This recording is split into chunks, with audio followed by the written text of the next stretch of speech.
Okay, then as usual, we will wait until exactly 6 o'clock, then we start.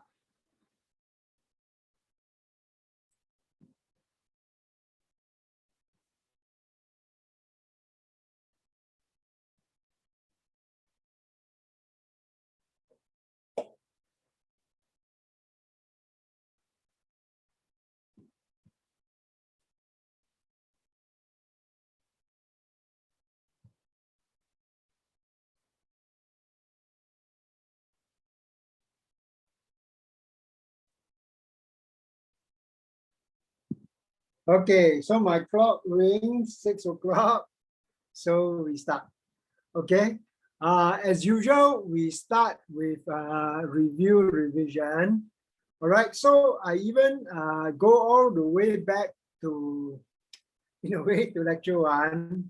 So recall lecture 1, we carefully develop and set up the method of adaptive control, and it was even for a first order system, right? So we went through, and essentially this page here summarizes the result, right? And this was the adaptive law. Then very, very rigorously, right? The results that we got, right? The results that we got was that in this way of doing adaptive control, we made sure that the signals in the system, all right, the system, the process output, the control input signal, the control gain theta, the control gain k, we showed they are all bounded, all right, you remember that? And we also carefully showed that as a result, the tracking error, yp minus ym went to 0, all right?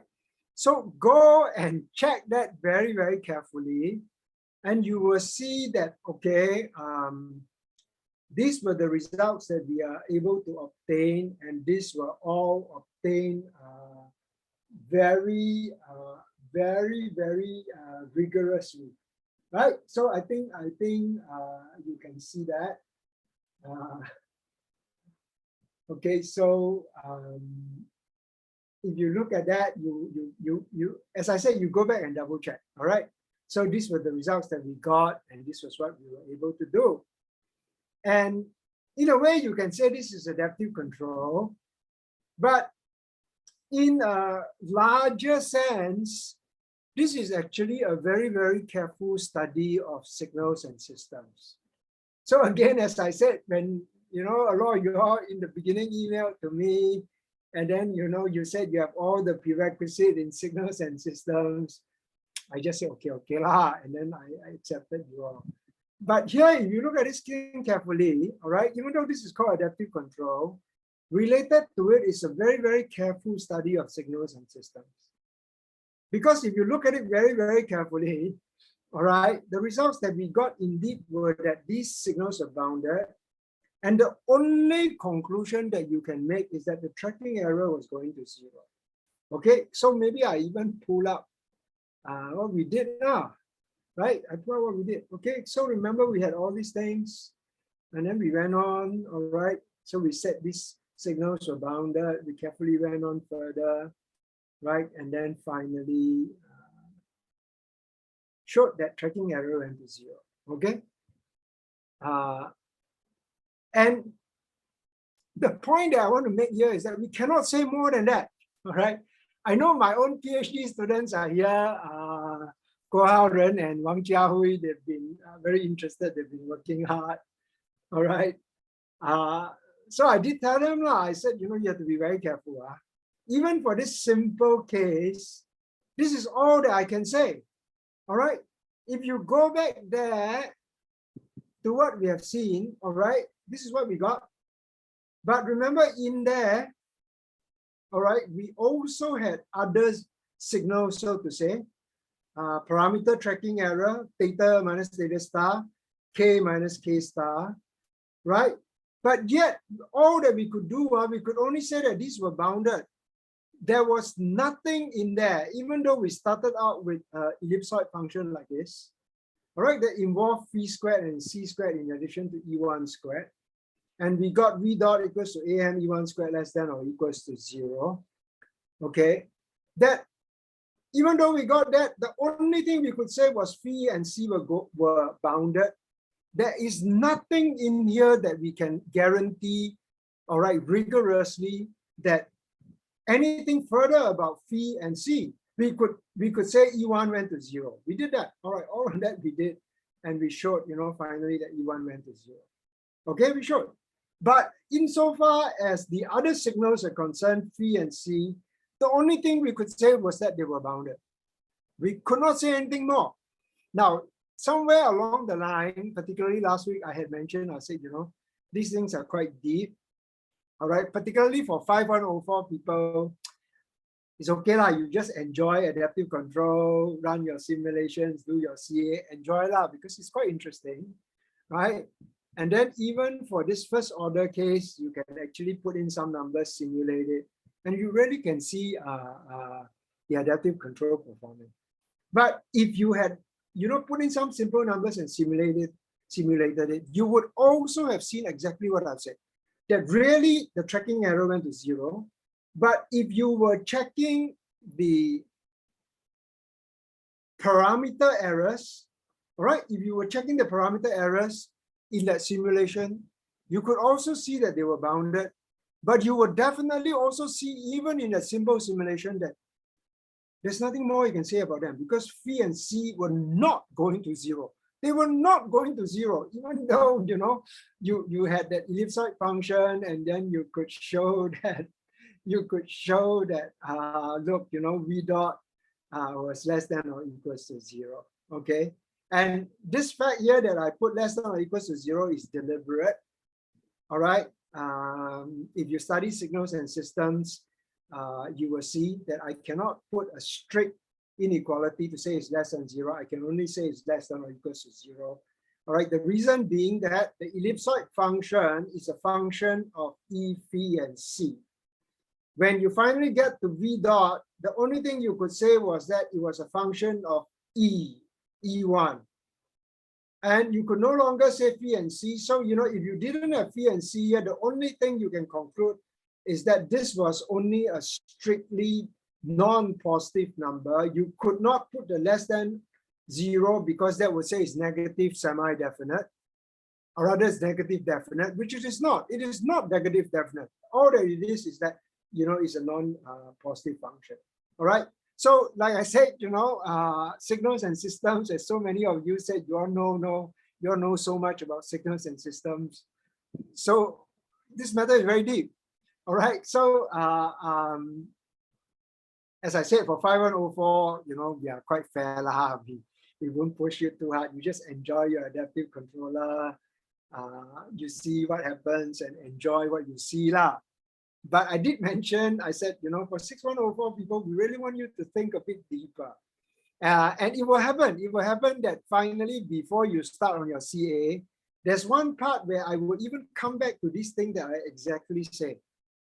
And then, I will ask you to explore.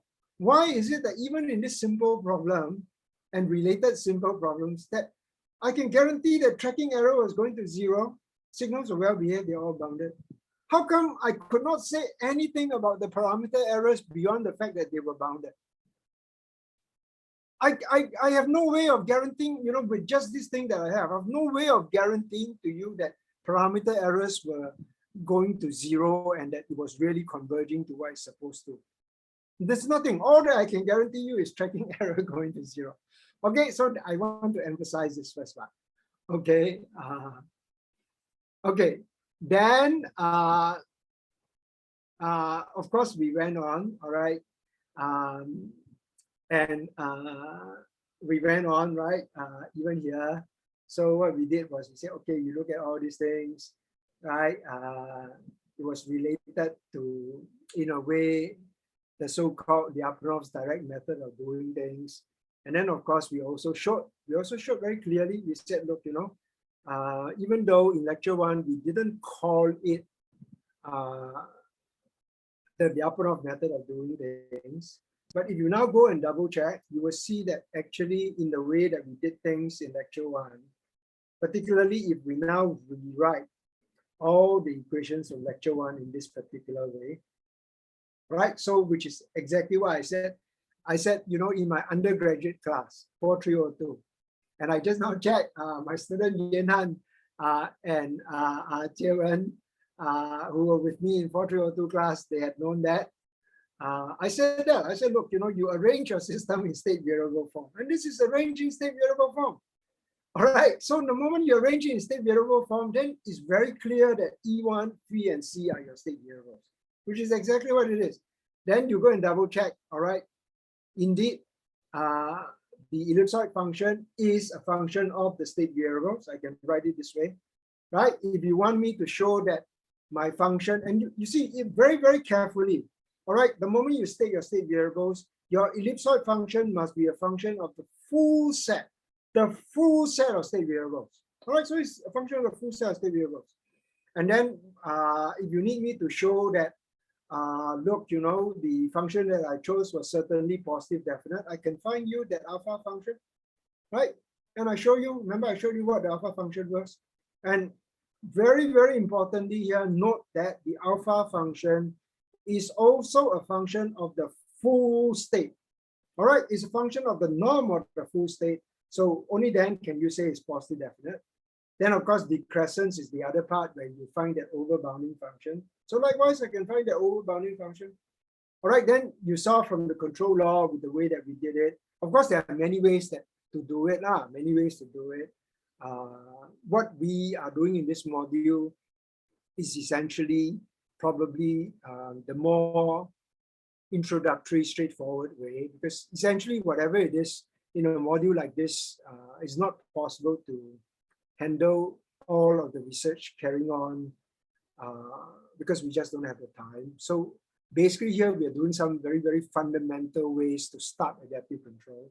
So you saw with the adaptive law, we were able to make it like so, right? But as I also mentioned to my students, I said, look, you want to explore further, go ahead and explore, because, you know, adaptive control, there are some other newer things. And there are many things you can do at this stage to reach this particular point. But we have done one set of things, and you saw it came out to V dot equals to AME1 squared, which was less than or equals to 0. And then if you look and compare at all these things down there, these all obey the requirements of the Lyapunov theorem, right? And then in particular, we also have radial unboundedness from our alpha function. So that gives us uniform stability in the entire state space, all right? Because uniform stability in the large is in the entire state space, all right? And you can see that because, you know, I mentioned to you, I said, look, even in our own simple first order case when we did it, all right, this was stability in the entire state space, all right? It didn't matter where you start. You don't need to start close to the actual gains. All right, and you don't need to start such that, you know, your control signals to begin with, you know, were somewhere near, or you don't. You just start anywhere you want, because the moment you start, all these signals, practical signals will have to be real signals, and they will have some value. As long as there's some value, they are bounded. And then from there, no matter where you start, no entire space, no matter where you start, all right, as you can see, because we also satisfy that property of radial unboundedness, all right, and decrescence, all right, then indeed we have uniform stability in the large. And then recall with that, we said, okay, with that now, you can go on to talk about adaptive control of systems with state variable measurable, which was what we did last week. So I said I posed a problem. This was the way we posed the problem. State variables are measurable, right? We set up a reference system. We know this control law works, all right? We look at it already, okay? And then similarly, all right, similarly, the approach is that since the control structure work, we make a similar control law. We make a similar control law, but now we put in time varying gains, and we will adapt these time varying gains. All right, so how do we adapt them? We adapt them in this particular way. And if you check these things carefully again, all right, in all of these things, if you check these things carefully, you will again see that, all right, I have no requirement to start near those perfect gains. All right, I can start anywhere I want. Okay, so this was the adaptation gains, right? Then we went on, look at the whole thing. Similarly, rearrange, check, all right? And then finally, when we look at, as a result of what we have done, we look at V dot, all right? And you see that what happened was that finally with our design, this comes from our design of the adaptive ball, all right? It turns out to be this, okay? And similarly again, all right, all that I can say is V dot is less than or equals to 0. Very important, huh?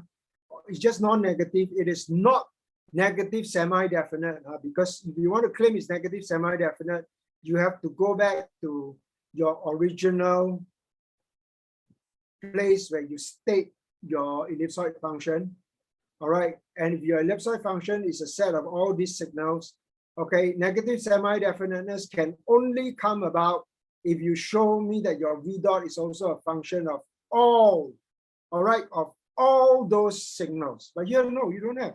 You only have essentially a part of the overall thing. So the only thing you pretty much can only say is that it's less than or equals to 0. But the nice thing is that, okay, it gives you the fact that all these signals are bounded as before. So as I said, for nonlinear systems, it's very important to ensure this boundedness because it ensures you the existence of solutions over your whole timeline. Because as I say, again, in signals and systems, for nonlinear systems, all right, I can construct for you very, very simple system. All right, and if you want this system to disappear in 1 second, I can make the system disappear in 1 second. And it is not like linear systems where, you know, it disappears only exponentially fast. No, nonlinear systems can have finite escape. If you want it to disappear in 0.01 second, I can also make your nonlinear system disappear in 0.01 second. So here, this is very important because this result here says that, you know, your solutions in the way that you have set it up exist for the entire timeline so that you can even talk about, you know, your control systems. Because if your signals already disappear within a finite time, there's nothing to talk about.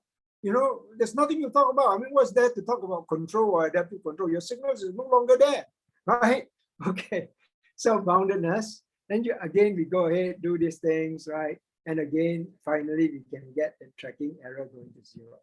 So again, even here, because it's essentially is built on the fundamental ideas in the first order system, right? Built on the fundamental ideas in the first order system. Again, you can see this is all I can say. This is all I can say that, you know, the tracking error, the state tracking error, you know, will go to 0. So state tracking will happen. But there's absolutely nothing else that I can say about the parameter errors. Absolutely nothing I can say apart from the fact that they are well behaved and bounded, so they exist.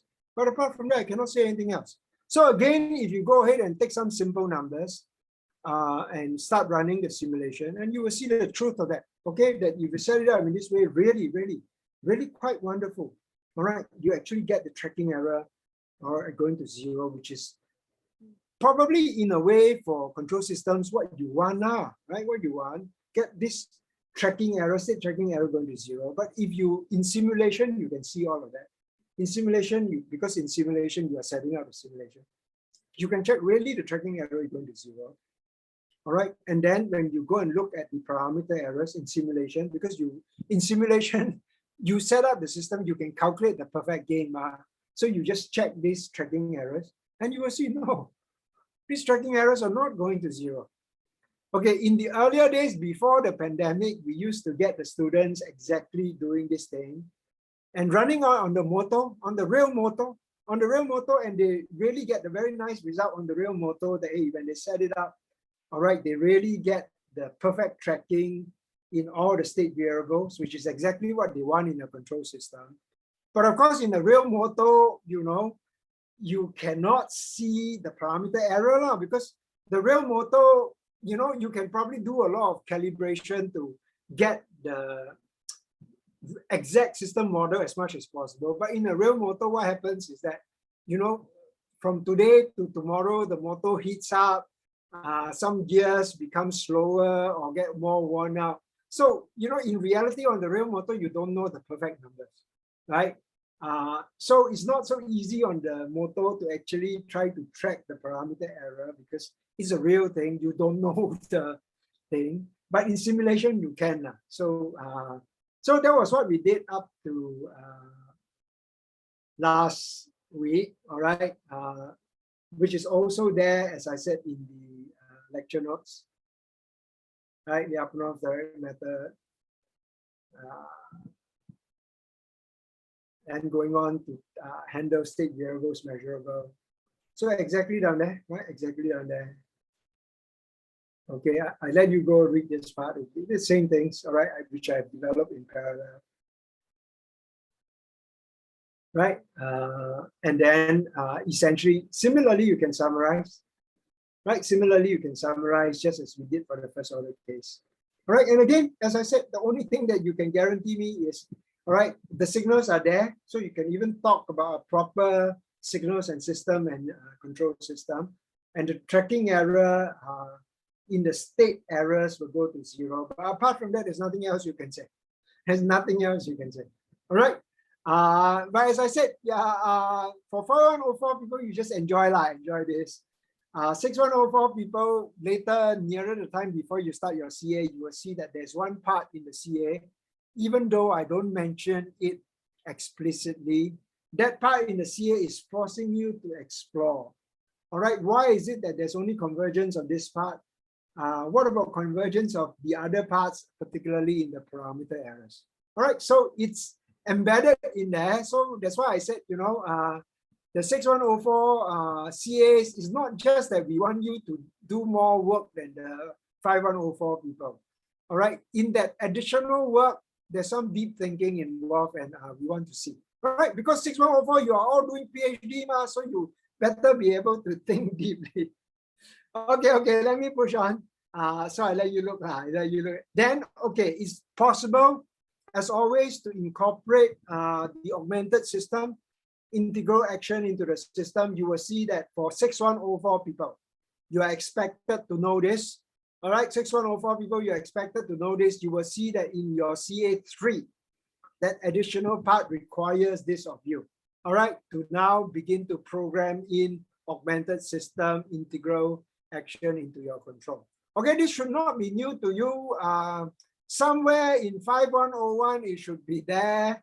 All right, and even in, as I said, even in my 4302, I teach this to my system, how to incorporate that augmented signal into the system.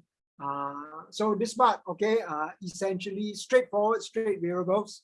All right, straightforward state variables. Okay, my students from last semester, Yenan and Kieran, they can tell you, okay, they've done this last semester. I forced them to do this.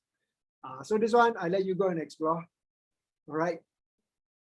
Okay, explore. All right, which now brings us to what I want to do for today. All right, for today, I want to push on, as I promised you, all right, to adaptive control, all right, where you only have input-output signals measurable. All right, okay, so the prerequisite to begin with was linear systems, right, 5101. And actually, you know, even in our undergraduate, as I said, I've already taught this, right? So you remember, right? In linear systems, first of all, you post the state variable, the system in state variable form, and then with all the state variables measurable, right? You can look at concepts of controllability in that curly C matrix, right? Then with controllability, with state feedback, you can do state feedback, and you know you can do a lot of things, right? Okay, so that was state feedback. Then remember, in linear systems, all right, it will typically be a situation, right? In a full module, on linear systems, it will typically be a situation whereby, okay, there will be many times that state variables are not measurable, right? Then in 5101, because it's a full module on state variables, you will say, okay, state variables are not measurable, no problem. What I'll do is I'll construct an observer, all right? And then with your observer, all right, I only need the system output and the system input. I build the observer, and I can get still exactly the same results with full state variable measurable. But there's of course the observer part, and everything is still exactly the same by design via the Kalman separation theorem, right? Because you can see, I mean, the observer problem is not difficult.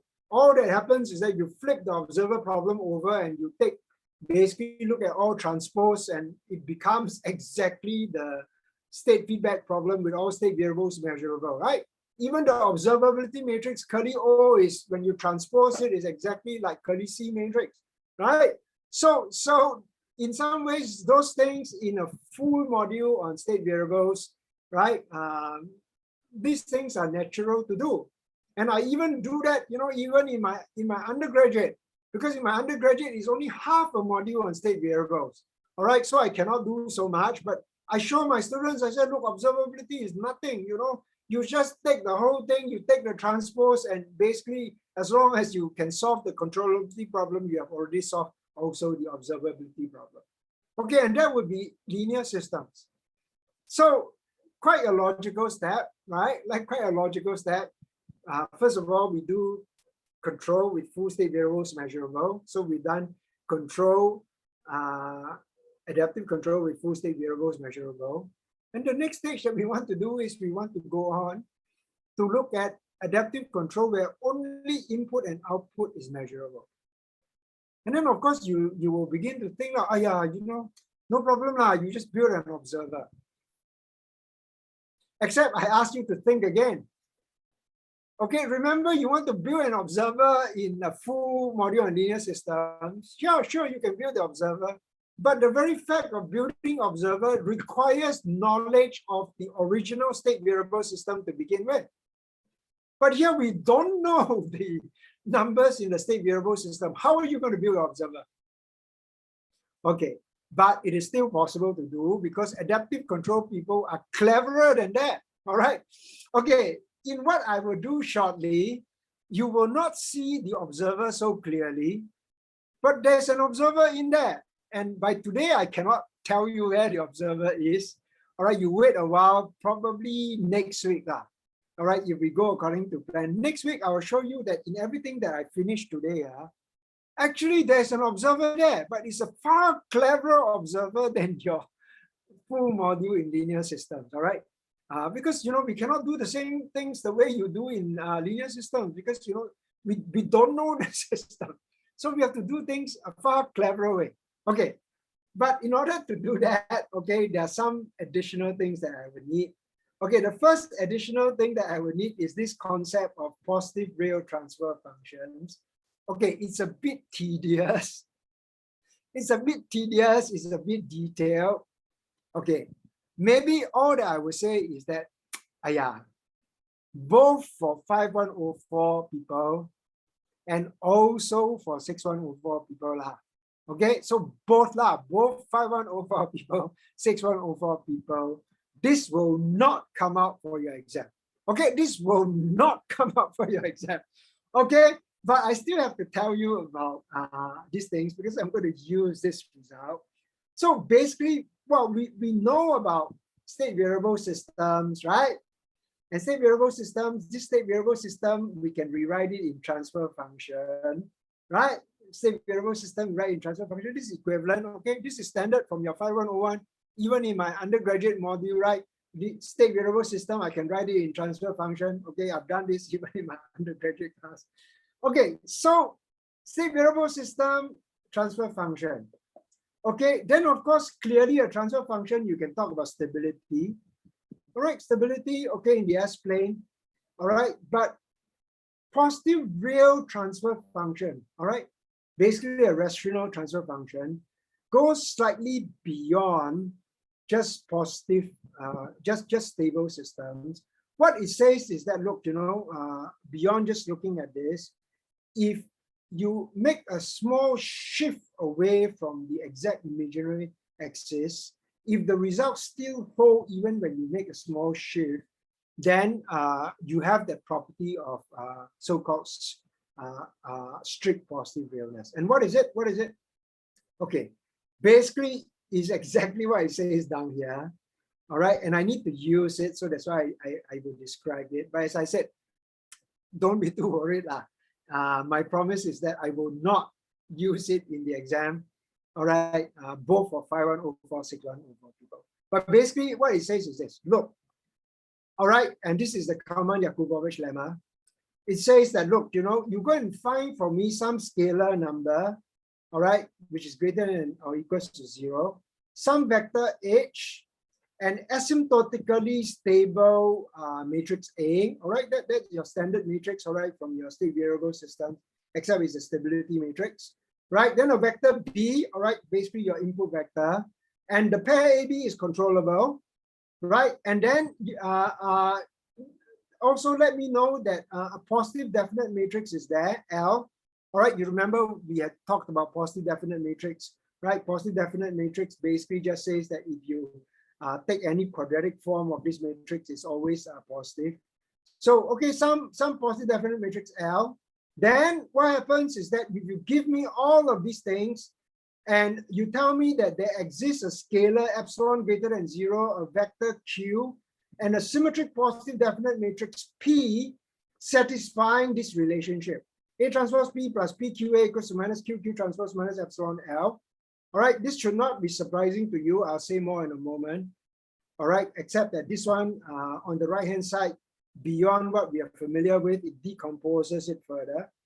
All right, and then further it says, okay, it's not just only this, all right, that in addition, you take this P, which is a solution of this equation, and you take the P and you multiply by this input vector B, all right, and then you relate it to the output vector H, PB minus H, that turns out to be square root of gamma, all right, remember gamma is a positive number, and multiply by Q, which is the essentially just that vector Q transpose is a dyad, right? Q transpose is a dyad, so it says this is one part of the dyad square root of gamma times Q, okay?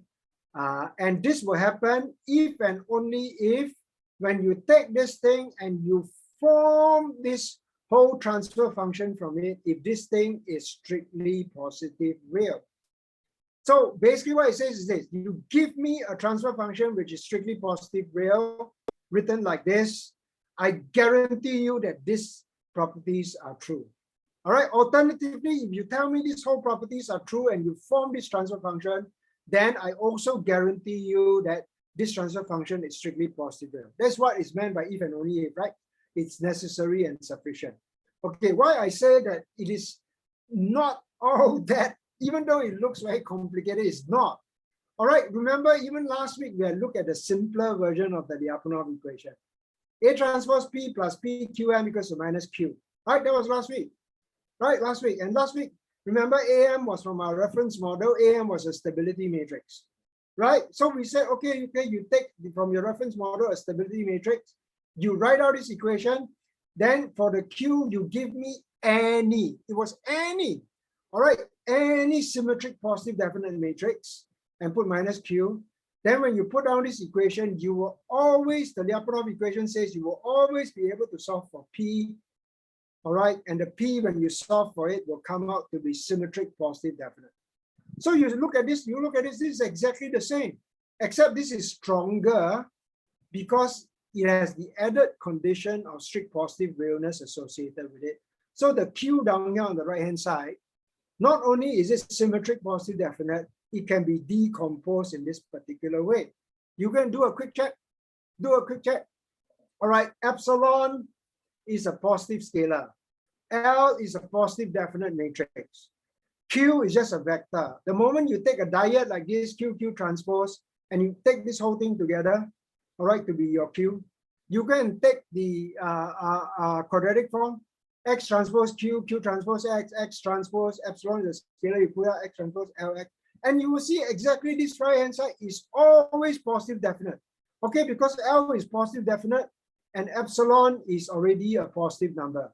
This other part, all right, is always positive semi-definite because it's X transpose Q, which becomes a scalar, Q transpose X, which is also a scalar. This part will always be, because QQ transpose is positive semi-definite, right? So positive semi-definite matrix plus a positive definite matrix will always be itself positive definite, taking on the stronger condition. So this is similar to this, except that because we are using strict positive realness as an additional part to the thing, Q, all right, is not just like that. It can be decomposed in this particular way. All right, this other part, okay. Even though this is written in this general form, all right, it's written in this general form. Okay, as I said, even in my undergraduate state variable class, this is a general form, all right, to capture the part where your state variable system has a direct feed through from you, all right. In real life systems, all right, typically nearly all systems will not have that direct feed through, and gamma will be 0. All right, gamma will be 0. Okay, and I'll say something more in a moment. For that case, gamma equals to 0. All right, the only time when it happens fully like this with the direct feed through is typically for the types of systems that you are programming yourself. Okay, one very simple example that will come out in this particular way, you can double check. All right, will be your so-called reduced order observer, not your full order observer. Your full order observer, what will happen is that it will be again no direct feed through. But you can check your reduced order observer. But reduced order observer is not a real physical system. It is basically a signal processing structure that you set up, right? You set up. So you know the way you set up typically, something you set up, the properties will be much more well behaved if somehow in the system you set up, you can set up a direct feed through signal. All right, but apart from that, all right, apart from those kind of systems that you are setting up and programming, all right, for real life systems that you're trying to control, what will happen is that there will be no direct feed through. Okay, so if let's say there is no direct feed through, then gamma is 0. Stare at what this particular second part of the relationship says.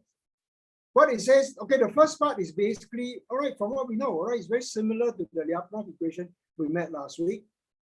But this second part, for the particular cases of systems which are quite usual without direct feed through, gamma equals to 0, then it says PB minus H equals to 0. Stare at it very carefully. What does that say?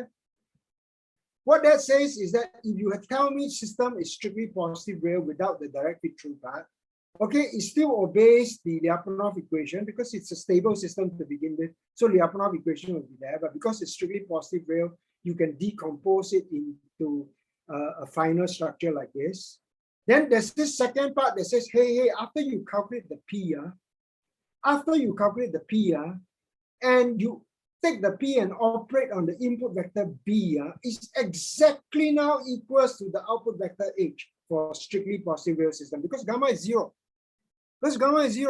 So you can really see now, okay, for strict positive real systems, there are quite a few properties that will allow us to do more. Okay, so I had to spend this very long period of time describing carefully Kalman-Yakubovich lemma because next week we will use it. All right, but as I promised you, all right, both for 5104, 6104, it will not come out in your exam. Kalman-Yakubovich lemma. Okay, with that, let me push on. All right, so here I'll just mention some additional properties. Also on signals and systems, because so many of you say you know signals and systems, so I just remind you. All right, basically, okay, the other way to look at strictly positive real systems is that, look, basically, if this is a strictly positive real system, all right, if this is a strictly positive real system, all right, H is a dynamic operator, not just H times X. This is, I'm putting this in operator notation. All right, basically, strictly positive real system, say you give me some signal here, all right, and then you observe whatever signal that comes out. Okay, and this is a dynamic system. This is okay, more like this, more like this.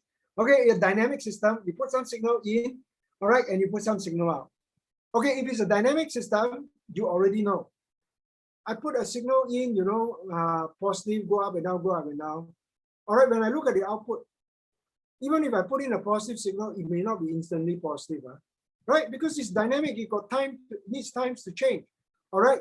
But what is the special property of strictly positive real system is that even though you cannot say anything instantaneously about what, when I put a positive input or negative input, what I can see at the output, even though you cannot say instantaneously, yet when you take the whole ensemble, all right, of the input signal, the whole ensemble of the output signal, okay, like so, and you correlate them, if it is a strictly positive real set of dynamic operator that you're looking at, what will happen is that as you correlate them, all right, in the beginning, all right, you probably cannot say anything, but what will happen is that as you correlate, all right, there will, okay, maybe here I can jump to my, which is what I will start doing already.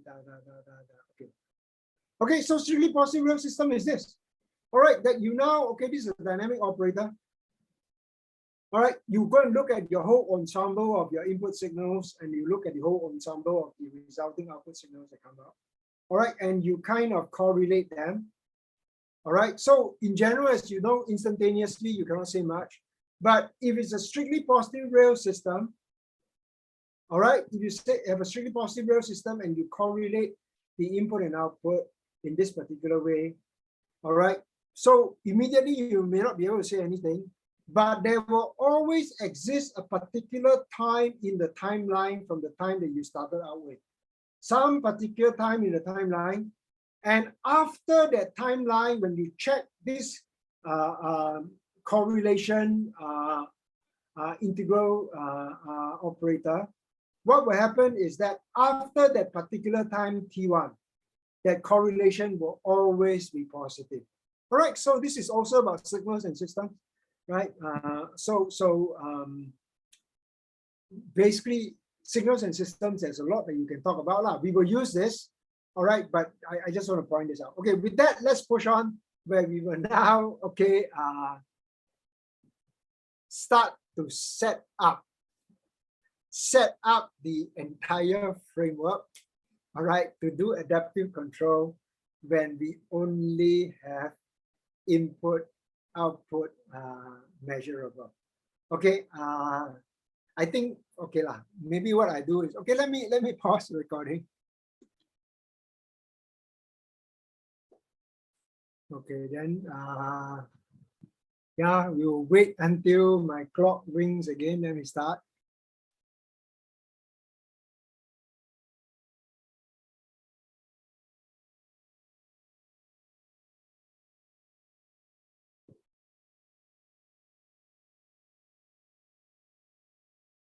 Okay, so 6:50, let's start.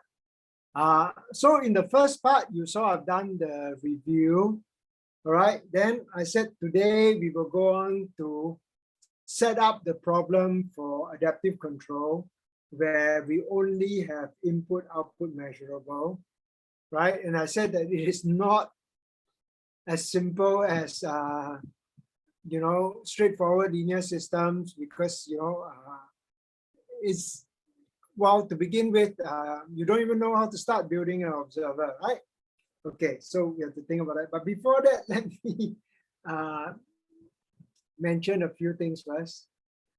Okay, so a reminder again, as I said, labs are scheduled in recess week, right? Then again, you know, if some of you who either you want more lab sessions, all right, or this time which are in the office hours are difficult for you, right? Contact my GAs, copy me, all right? Then nearer the time, they will set up alternative arrangements for you, right?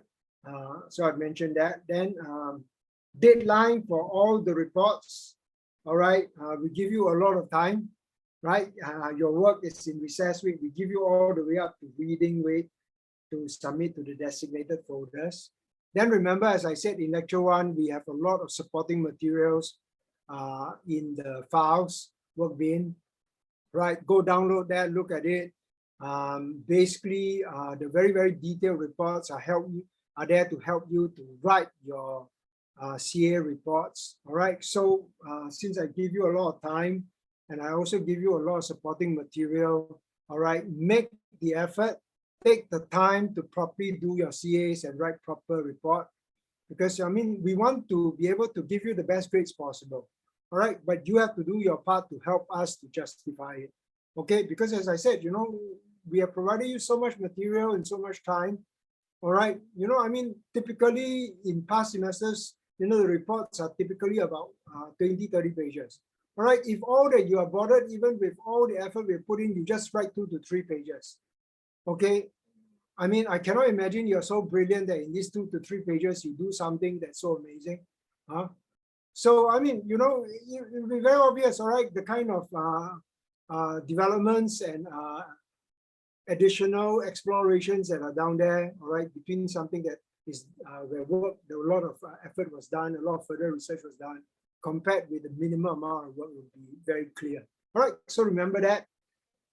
So I also list here the information of my GAs, right? So you can contact them if you want. Then remember, all the files have been uploaded, right? See the actual CA1 file for 5104 uploaded, but as I said, you will not be able to start doing on it yet. You have to wait until we finish lecture 5. Today we're only at lecture 3. Okay, similarly, 6104 people, your CA1 is down there. All right, then CA3 has 2 files. All right, so both are down there already uploaded for you to take a look. Then, as usual, all right, what happens is that I follow up quite quickly. So all the fully handwritten versions I will upload, and also the Zoom recording ones I've tidied it up, I will also upload. Okay, so just remember all these things. All right, with that, let's start. All right, so we want to look at adaptive control now, setting up adaptive control, all right, where only input and output are measurable. Okay, so I'll start in this particular way. All right, and in this beginning part, we're not even doing any adaptive control. We're just trying to set up a structure. All right, we're just trying to set up a structure where it is possible. It's going to be possible for us to do adaptive control. All right, and then I will write the system in this particular way. I mean, basically, this is your standard linear system. All right, it's actually in transfer function form, but I write it in the form of differential operator, so it's much easier to work with. All right, okay, you have to be very, very careful. When you say you are working with differential operator, you better be very, very clear, all right, on the fact that you're doing these things and you're doing it properly with proper signals and systems. All right, as I often say at this stage, I mean, if you don't know what you're doing and you claim you're writing differential operator, all right, some few years ago, it was quite a famous university, all right, quite a famous university from North America approached me to be external examiner. So in adaptive systems, so I say, okay, I mean, I don't really want to do this because, but you have to do a few. So this was from quite a famous university, in North America. And then I say, I'll do, okay, then I look at it, and then he claimed to be doing adaptive systems and was also using differential operator notation. And the whole thing was all wrong. All right, because you have to be very careful when you're doing differential operator notation on what kind of systems you're dealing with. All right, so be very careful. So here I use differential operator notation. All right, and I say, look, I'm looking at a system like this. All right, quite equivalent to your transfer function. All right, if you like, this is the pole polynomial. And the pole polynomial is of order n. All right, and the coefficients are a1 all the way to an. And the coefficients are constant coefficients. All right, that's why I can work with differential operator. All right, in that part where I was external examiner, they were mixing basically non-stationary coefficients and stationary coefficients in the same differential operator equation. And many things were just done in error. I pity the PhD student. I just very quickly suggest how to correct it. But I was also very kind. I said, okay, but in reality, it was a big headache. Okay, so clearly you have to be very careful. So these are constant coefficients, right? So the pole polynomial is of order n. The zero polynomial here of order m, also constant coefficients. And the way I write them is such that both of them are polynomials such that the coefficient associated with the differential operator of the highest power is one, okay? So this kind of polynomial functions, all right, where the highest coefficient is one, would be called monic polynomials. All right, it's just a term lah. No big deal, just called monic polynomials because the first coefficient is one. And I can do that because, you know, in the zero polynomial, I pull out a KP term, which is a number. All right, so you can see if I pull out the number, certainly I can write it this way. I also define an integer number called the relative degree, which is just the difference between the degree of the pole polynomial and zero polynomial, and that's called relative degree, right? Okay, then once you set it up in that way, all right, suddenly you will see in some of the books which also do develop these things, they will suddenly tell you, hey, there's this thing called a Bijou identity for polynomials, or a Diophantine identity for polynomials, which comes out in this particular way. Because, you know, for a system like this, all right, you can certainly set up this so-called Bijou identity or Diophantine identity.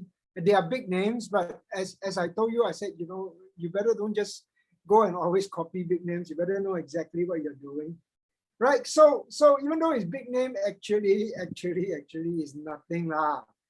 All right, it's nothing. It boils down to polynomial division. So sometimes just to laugh at it, I say, okay lah, you can call it Bijou identity, you can call it Diophantine identity, because probably they were one of the first to write it down.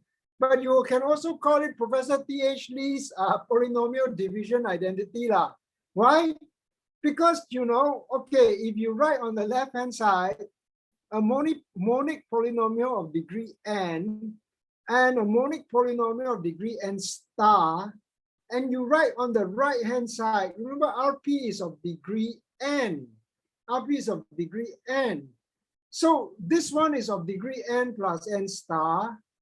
And if you want to decompose it in this way, clearly all that's happening is that, you know, this is basically the so-called, I mean, if you want, this is nothing more than what is the so-called divisor polynomial, right? This is just the divisor polynomial, and this would be the quotient polynomial, right? This would be just the quotient polynomial, and this last part is just the remainder polynomial lah. Right, and you will see with that, then clearly, you know, we already have this so-called Bijou identity or Diophantine identity, because if you take a polynomial of degree n plus n star, you divide it by a polynomial of degree n, obviously the quotient will be of degree n star, and the remainder will come about of degree n minus 1. And this remainder need not be monic. So this will be monic, this will be monic, this need not be monic. Okay, so that's the first thing we will use. Okay, that's the first thing we will use. Okay, and very, very important, I'm working with differential operators. And here, all of these are constant coefficient polynomials. Constant coefficient polynomials, all right? Okay, then with that, we press on. We press on because that's why I said I'm working with constant coefficient polynomials, all right? And I'm working with differential operator. So, okay, to begin with, all right, the system that we're working with, as you saw, is the RP polynomial operator, differential operator operate on Y, KP, ZP operate on U. All right, then clearly, okay, with what I have,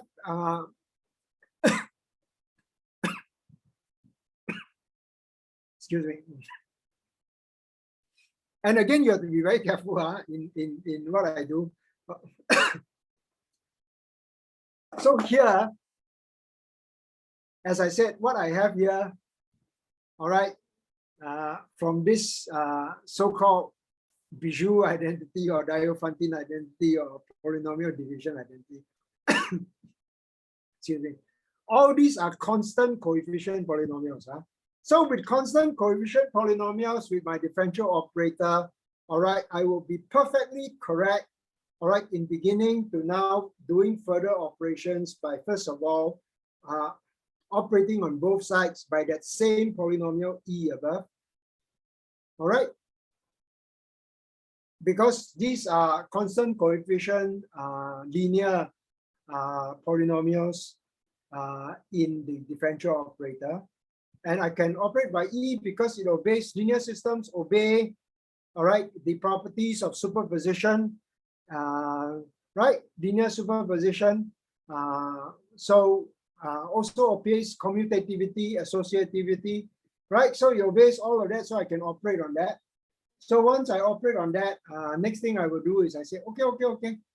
I'm going to now use the polynomial identity above and rearrange, because on the left-hand side, using the polynomial identity, I can rearrange it as, right, from above, I can rearrange it as T Rm, right, minus F, all right? And okay, check carefully, all right, from above, T is monic, Rm is monic, F is not necessarily monic, all right? E is monic, Zp is monic. I can write this as G bar, all right? And G bar is monic, okay? Zp is of degree M, E is of degree N star plus M makes G bar of degree N, all right? Of degree N. So check that very, very carefully. Okay, so then I have that, then I rearrange, all right? Let me rearrange. Okay, let me rearrange, so I rearrange, okay? And in this rearrangement, coming to this part, I'll say in a moment my assumptions, all right? So after I rearrange, this becomes Rm,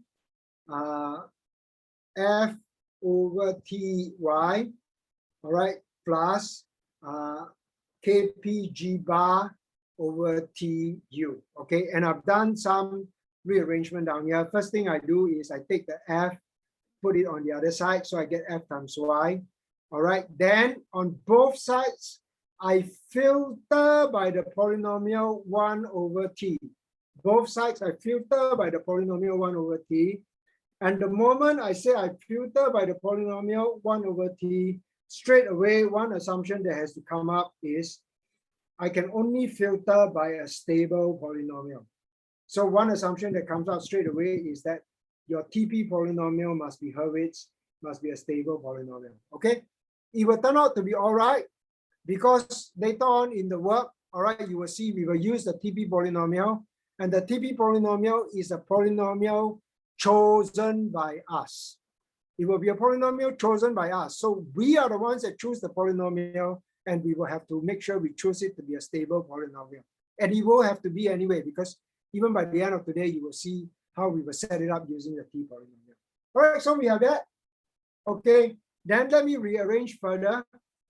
All right, let me rearrange further. Okay, so this is F over T. All right, remember T is monic, stable. F is not monic, of degree N minus 1. G bar is of degree N, because it's of degree N star, degree M, N plus N star is of degree N. E is monic, Zp is monic, G bar is monic. All right, so now let me rearrange it. All right, let me rearrange it. I pull up the Kp. All right, if I pull up the Kp, then what I have now is a different polynomial F bar over T and the polynomial G bar over T. All right, and it doesn't matter. It doesn't matter because all that happens is that F is of degree N minus 1 non-monic. F bar will also be of degree N minus 1 non-monic, and all that I do is I pull up the Kp. All right, I pull up the Kp. Okay, then, okay, let me carefully now begin to do a few more things, right? As we said, you know, this E is monic, Zp is monic, E is of degree N, star is of degree M, this is of degree N. T was also of degree N. Remember, T was also of degree N, and T was monic. So G bar is of degree N and also monic. So let me now go ahead to rewrite G bar over T. All right, let me rewrite G bar over T. So what will happen is that in my rewriting, all right, noting that both G bar and T are monic and of degree n. So I certainly can rewrite this as 1 plus some other polynomial as a result of that G1 over T, all right? And you can easily see that what will happen is that 1 I can pull up because this is of degree n, this is also of degree n, and both of them are monic, so I can pull up the 1. G1 will be of degree n minus 1, and it will not be monic. All right, so never mind, I just note that. I just note that it will not be monic. Okay, then the next thing I do is, okay lah, now carefully write all these things down. All right, but carefully write all these things down from above. All right, noting what we've just finished saying. So G1, all right, will typically look like that. G1, some coefficient, the polynomial operator to the power n minus 1. Sorry, the differential operator to the power n minus 1. All right, then G2, P n minus 2 plus dot plus all the way to Gn. All right, you can check that. You can check that. Okay, because G1 is of degree n minus 1 and not monic. All right, then remember we have also F bar from above. All right, and F bar was, we already saw, was of degree n minus 1 and also not monic. So, okay, we then write it out also. So we write it out and it will be the same. It will be now F1 P to n minus 1 plus F2 P to n minus 2 plus dot all the way to Fn. Okay, so we have that. Okay, now that we know that, okay, let's go back to above that we've seen. All right, go back to this expression above that we've seen. Okay, go back to that expression above that we've seen. This one down here. All right, where we have expanded this out. Okay, so let's write it down. All right, let's write it down. Let's write it down, and you will see that what we have now is inside here, F bar, okay, exactly as above, over T, operate on Y, plus G1 over T, operate on U, and then plus U. All right, plus U.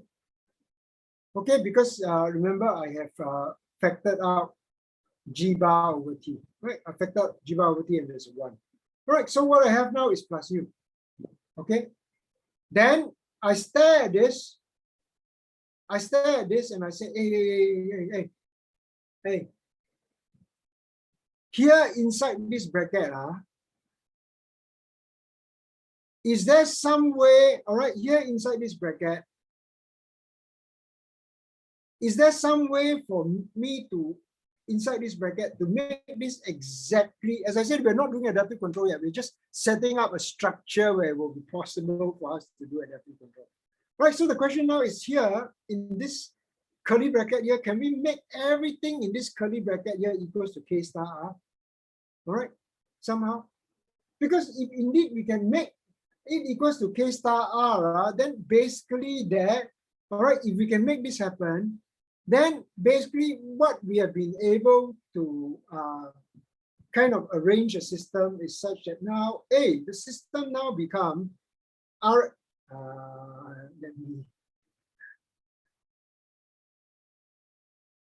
I want a different color. Okay, so then it becomes Rm, all right, and Rm is in the differential operator P, all right, equals to K star, all right, K star Kp times R of T, all right, and this is if we really can exactly do this, all right, if we really can exactly do this, okay. And remember now from the above development, right? From the above development, basically Rm was Hurwitz to begin with. All right, we will choose it to be Hurwitz. Again, it's something we choose. All right, again, it's something we choose. So we choose Rm to be Hurwitz of degree n star. All right, so we choose Rm Hurwitz of degree n star, and basically, if we can really arrange it such that the curly bracket things become K star R. So now the question now becomes transform to saying that this is actually the equivalent, all right, in this case, of a perfect control law. Of a perfect control law. If you can make this perfect control law, and the perfect control law is exactly just this, right? U of t, as you can see down there, right? U of t now is actually now from there, all right, equals to, all right, the perfect control law minus f bar over t, all right, operate on y, minus g1 over t, operate on u, plus k star times r of t. And that's the perfect control law, all right? Now, stare at this thing very, very carefully. Stare at this thing very, very carefully and go back up to what we have right at the very beginning. All right, go back up to what we have right at the very, very, very beginning. Okay, when we set it up. We say this is the system, all right, that we're trying to control. And, you know, so basically this is a pole polynomial, and it has the numbers A1, A2, all the way to AN, okay? And then this is a zero polynomial. It has the numbers B1, B2, all the way to BM, and also the number KP, all right? So in your normal control, you assume you know all these numbers, you go and do your control, you do your control.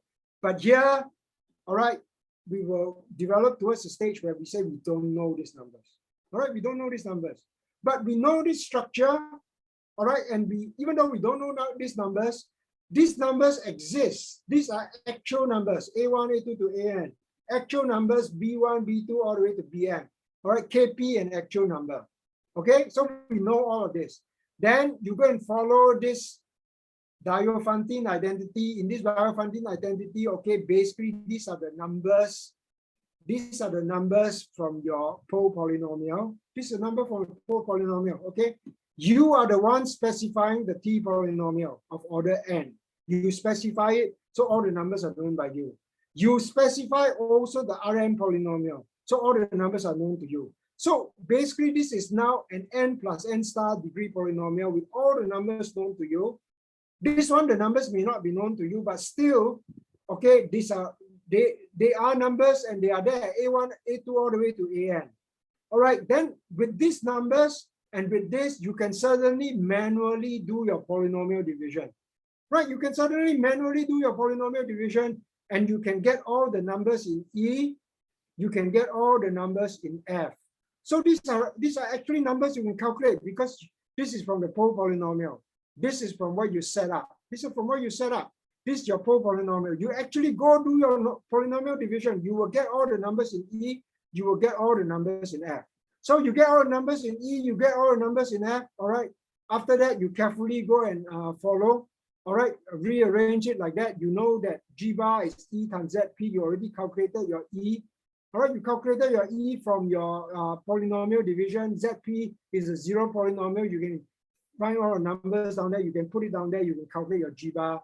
You follow carefully. You pull up the KP. You already calculated the F. You pull out the KP. You know all the F bar numbers. All right. Basically, you can calculate them lah. You can calculate them. All right. You can calculate them G bar as well. So what will happen when you reach this stage? These are all actual numbers that you can calculate if you really knew the actual system to begin with. All right. And that's exactly what you will do in linear systems control. You know the real system, you know all the numbers. Based on the real numbers, you know you can actually calculate all these numbers, G1, G2 all the way to Gn, F1, F2 all the way to Fn. You can calculate all these numbers if you knew the real system. Then you go along. And this is now the perfect control law. And you see why this makes sense as this is the perfect control law. T is set up by you. You choose the T of order n, monic, and Hurwitz. All right, all those numbers in F bar, I said you can calculate them if you knew the real system. All the numbers in G1, you can calculate them if you know the real system. So all these numbers are here. All these numbers are here. All these numbers are here. K star, if you knew the real system, you can also calculate. So if you like, all these numbers are the exact control gains that you would put. Okay, these are the exact control gains in the F bar polynomial. These are the exact control gains in the G bar polynomial. K star is the exact scaling control gain for RT. So all these are the exact control gains, which are the equivalent of your theta star gains, either from the first order system or the full state variable measurable system. Equivalent. These are the exact numbers that you need to put. And if you can put these exact numbers in here, all right, same as in your lecture 1, lecture 2, if you could put the exact numbers, you got exactly what you want. So here, if you put in those exact numbers, you were then exactly getting, all right, so if you put in all these exact numbers in here, you were exactly getting this closed loop, which is what you want. All right, Rm chosen by you to be Hurwitz of degree n star. All right, and then assuming you know all the numbers and you calculate K star, Kp, all right, these are just numbers. You see, you're exactly getting the stable closed loop that you want, where your closed loop polynomial is now defined by Rm of P. But that depends on you being able to, all right, get all these exact perfect control gains. Okay, these exact perfect control gains. All right, so clearly that's an important stage in what we need to do, which is the first part. All right, because these are all perfect control gains in here, all right, that if you knew the system, you will be able to exactly calculate. All right, if you knew the system, you'll be able to exactly calculate. Okay, so that's the first thing. All right, that's the first thing, that all the perfect control gains are there. All right. Okay, that's the first thing. Then the other question to ask, of course, is, hey, sure lah, you know, on pen and paper, you can write the control in this way, right? You can write the control in this way. But can you generate this control or not? Can you generate this control or not? Okay, so before I go on to all the further things, all right, I will first generate this control for you, all right, for a second order example, and then you will be able to see how that generalizes. Okay, so I will generate this control for you because, you know, of course, in generating the control, I first of all assume that it's just like your linear system. I can calculate perfectly all these numbers. So if I can calculate perfectly all these numbers, I show you how I will generate this control signal. All right, and I'll show you for a second order system so that you can see clearly. Okay, so that's the next thing we will do. All right, so as I said, you know, generate this for second order system. All right, in the second order system, okay, just so that we can see clearly. All right, so from above, second order system, F bar is just F1P plus F2. G1 is just G1P plus G2. All right, so if, as I said, if you knew the system like in your 5101 linear system, then you can calculate everything. All right, but never mind. Here we later on we will say we cannot calculate, but never mind. Even if we cannot calculate, we know these gains exist. And if you really knew the perfect system, you will be able to calculate. All right, so these gains exist. So we put them here at this. Okay, then remember we have to choose our T polynomial to be of order n. So order n is equals to 2. All right, then I also have to choose T to be Hurwitz. All right, I choose T to be Hurwitz. So let me do it carefully.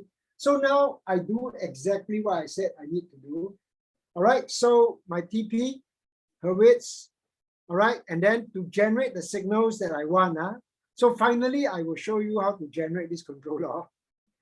I show you how to generate this control law for a second order system. All right, so in order to generate it, what I do is, okay, I've chosen this TP polynomial of order n is equals to 2. Yeah, so I've chosen this is Hurwitz. So I chose this Hurwitz. And then what I do is I begin to generate some signals. Okay, the first signal that I will generate is I take this TP polynomial that I've just myself, I have selected this. I have chosen by design. This is my design, by design. I chose this by design and I selected this. Then I construct a 1/T filter. All right, I mean, this is just a second order filter with a stable polynomial. All right, and in this particular polynomial, stable filter, I take the input to the system as y of t. And I can, because, you know, remember we started off by saying, look, you know, in this system that we are going to work with, input and output are measurable, right? Input and output are measurable. So you tell me output is measurable, I set up this filter. I then take the output and put it into this filter. I call the output omega sub y of t. All right. Then if you want to see carefully the whole thing, this is now p squared plus t1 p plus t2. If you rewrite this thing, this just becomes this second order system. Right? This becomes the second order system, p squared plus t1 p plus t2 omega sub y equals to y. And then the next stage is what I do in my undergraduate 4302. All right, because you give me this second order system, I can set up a state variable system in control canonical form. This is basically your controller canonical form. I generate it, okay, in controller canonical form. All right, so if I set this up in controller canonical form, all right, what will happen is that I have second order system. I have the first state variable, x sub y of 1, okay, the first state variable, the second state variable, all right, out of this filter, which I will now construct in controller canonical form. All right, so I generate in controller canonical form in this particular way, and then clearly these two are my state variables in my controller canonical form. All right, which is the controller canonical form realization of this simple stable second order filter. Right, and I do exactly the same thing for U, because you also told me U was measurable. So I take U and then pass it through this filter. And again, I set up the controller canonical form realization. All right, first signal X U sub 1, X U sub 2, and this will be the two state variables that if I set up the controller canonical form of this filter, it will turn out to be like this, right? Okay, then I have that. Okay, then I go and check carefully.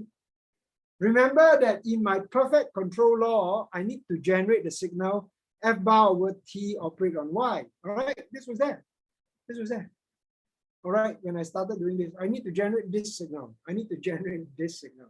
Okay, and this is for second order system. All right, so I need to generate this. Okay, then I expand this out. I expand this out. All right, this is F1P operate on omega sub Y. Right, because this is Y pass through 1 over T now. Y pass through 1 over T is omega sub Y. Then I have F1 P F2 omega sub Y, right? And remember, okay, be very careful, all right, the way how I'm using differential operators. All right, I obey all laws of superposition, all right, and all laws of commutativity and associativity, all right? So nothing is violated in here. Okay, so if I rewrite this like that, then you see, hey, P operate on omega sub Y is this signal, and then omega sub Y, and this was basically the first signal is a signal that I already obtained, right? I already obtained out of my state variable filter. These two signals I obtained out of my control canonical form state variable filter. So basically, this signal I have from my first state variable filter where my input was Y. The second signal I also have. Similarly, this signal I have. This signal I have. This signal I also have. This was from the second state variable filter. Okay? This was from the second state variable filter. Okay. Then now I draw this as a diagram. All right, I draw this as a diagram. Okay, so remember what I had done? This was the system that you gave to me. All right, RP was this pole polynomial, ZP was a zero polynomial, all monic, so I had to pull up a KP. This was a system you're trying to control. You said output is measurable. You said input is measurable, right? You told me, okay, this is a system you're trying to control. Output is measurable, input is measurable. Then remember what I did? I said, you told me output is measurable, input is measurable. Okay, so what I did down there was, all right, first of all, to set up the 1 over T state variable filter, all right, in control canonical form. And I did that above. So what is in the box there is exactly what I've done. This control canonical form filter with Y as input. All right, because this is exactly what I said I would do. Okay, so I did that. All right, I take the Y, put it into the 1 over T state variable filter. So one state variable come out, second state variable come out, exactly as what we said, all right, arranged in control canonical form. Okay, so the two signals come out. Similarly, all right, the U one, I did the same thing, 1 over T filter arranged in control canonical form. Then one state variable come out, another state variable come out. Then look carefully at what you told me you need to do. You need to take this state variable multiplied by F1, this state variable multiplied by F2, this state variable multiplied by G1, this state variable. Okay, I do this exactly for you. So in this implementation down here, I do all these things exactly for you. Okay. So okay, make sure I don't juxtapose it. F2, okay. So basically you said I must take the first state variable and I must multiply it by a number called F2. Okay, this I must multiply by a number called F1. This I must multiply by a number called G2. This I must multiply by a number called G1. Okay, and I've done that. I've done that down here after I set up this system. All right. And I remind you that, you know, if you started off and you say you exactly knew the numbers in the pole polynomial, you exactly knew the numbers in the zero polynomial and KP, F1, F2, G1, G2, you can follow all the equations above. You can exactly calculate these numbers, F2, F1, exactly calculate them. All right, exactly calculate them if you knew the system that you're trying to control exactly, which is what you would do in 5101.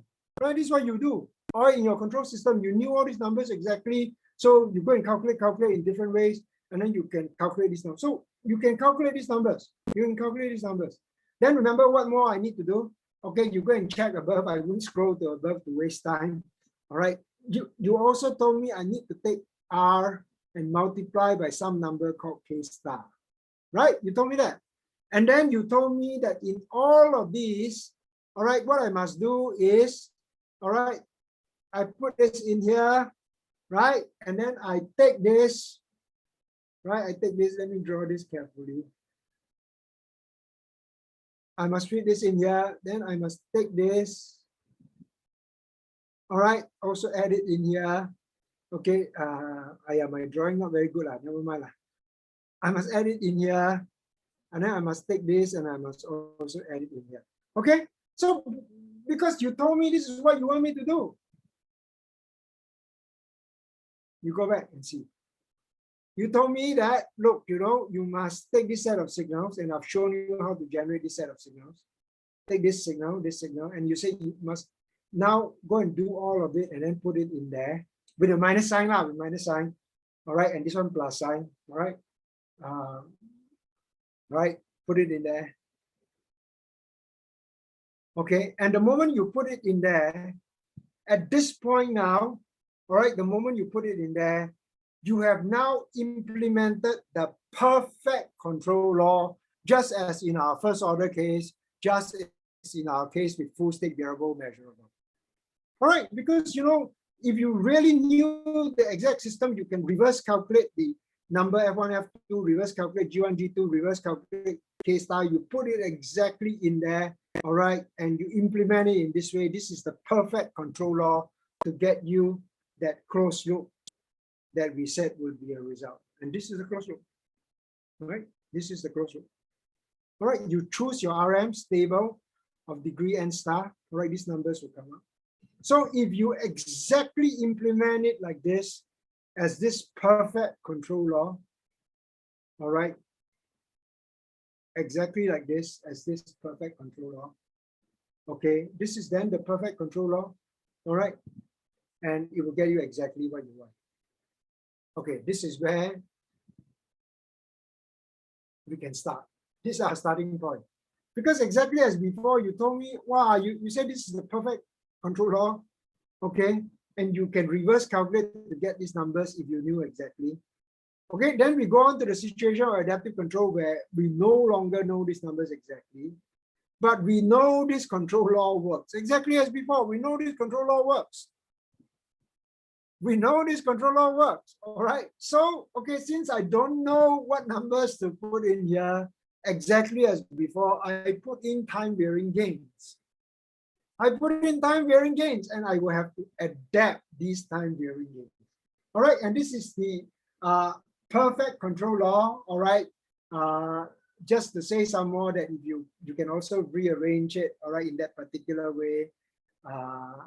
It's not difficult, all right, where if you can calculate the exact numbers, all right, you put it in here, that will be your theta star. These are the signals you're using, which you generated, all right, and this is a perfect control law. All right, I let you go take a look at that, all right. And actually you can then go on further, all right, rearrange it, all right. And then what will happen is that finally a set of error equations will come out.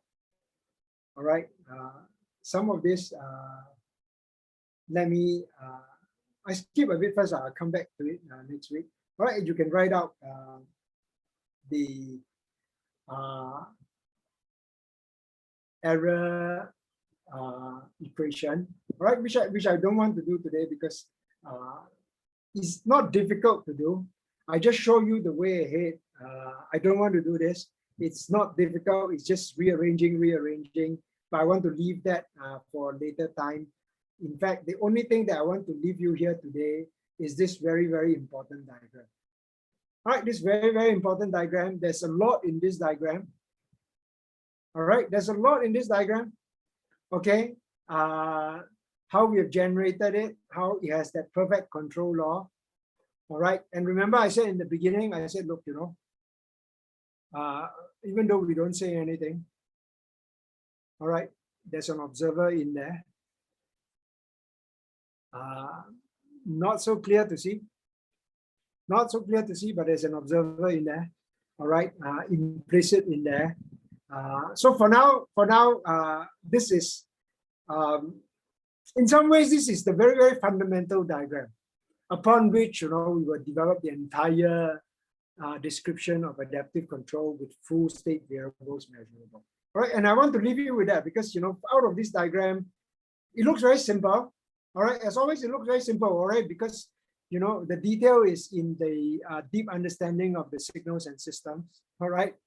And as I said, you have to be very careful. All right, I want to leave you with this diagram and I want you to stare at it. All right, first of all, it sets up the adaptive control problem for us with full state variables measurable. It sets it up for us. All right, it sets it up for us.